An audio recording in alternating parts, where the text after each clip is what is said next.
So you receive a summons through the post. What do you do about it? Well, the first thing is you want to challenge it.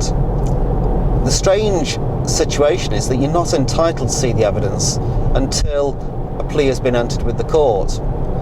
And so if I was acting on your behalf, for example, I would normally write to the court, explain that we want to check the evidence, we want to challenge it. We would formally enter a not guilty plea via post. You don't need to attend court. And we would then wait for the evidence to arrive from the prosecution service.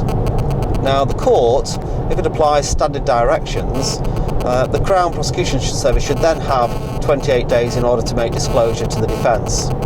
In the vast majority of cases that I deal with, the Crown fails to comply with the directions. And this is quite an interesting point, because you may well have a situation where the police have got very good evidence against you, have actually carried out a correct check, have calibrated all the equipment, have got all the data, the log sheets, the witness statements, you name it, they've got it. And yet it's the fault of the prosecution service, just with its admin problems, who doesn't comply with various time limits. And certainly in the past I've won cases just because the CPS have not got its act together. In the same way as we may win a case because the police have not got their act together, or the evidence just wasn't there. So a number of things that can happen. So summons is issued and you get to see basic information of the case against you. That's not good enough. We enter a not guilty plea, we wait for the evidence to come through. Now, there may be a lot of evidence that comes through, there may be very little, but nonetheless it's important to check and to challenge that evidence. It's only by challenging it do you then have the chance of persuading the prosecution service to drop the case against you. And that's certainly one of my concerns, is can we convince the CPS to drop the charge? Sometimes that can be achieved by taking up issues with them, by pointing out their inaccuracies, by pointing out mistakes, and the CPS may agree they haven't got the required evidence and they drop the case. The prosecution should really only go ahead if it's in the interest of justice to prosecute and if there's a reasonable prospect of a conviction. That's sort of the benchmark test for the prosecution service. It doesn't mean to say that they won't just prosecute cases having never even looked at the file. That happens all the time. So there are these guidelines for the prosecution. Whether they actually comply with them is debatable.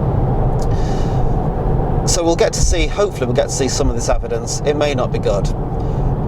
We may take issues up with the prosecution service, but equally it may be beneficial for you not to take issues up with the prosecution service. That may sound strange, but one of the dangers is tipping off the CPS about everything that they have done wrong, because they may just use that to strengthen their case.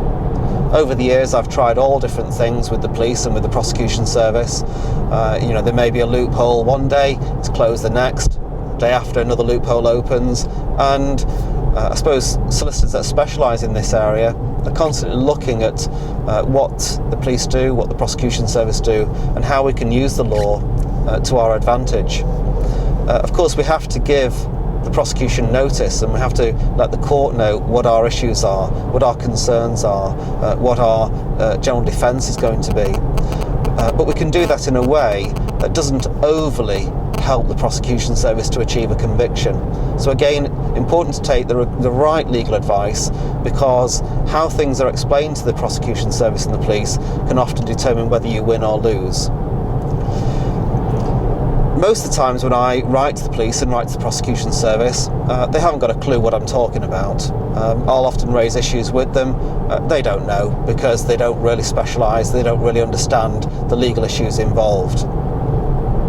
And again, that can work to our advantage. We'll put them on notice of what our concerns are. Whether they do anything about it is another matter. But hopefully if we can convince them not to go to court, all well and good. Ultimately though, if they won't drop the case against you, then you fight it in court. That sounds a lot more serious than what it actually is, and I always say to people, don't worry about this, don't worry about the threat of court. It's not as bad as it sounds.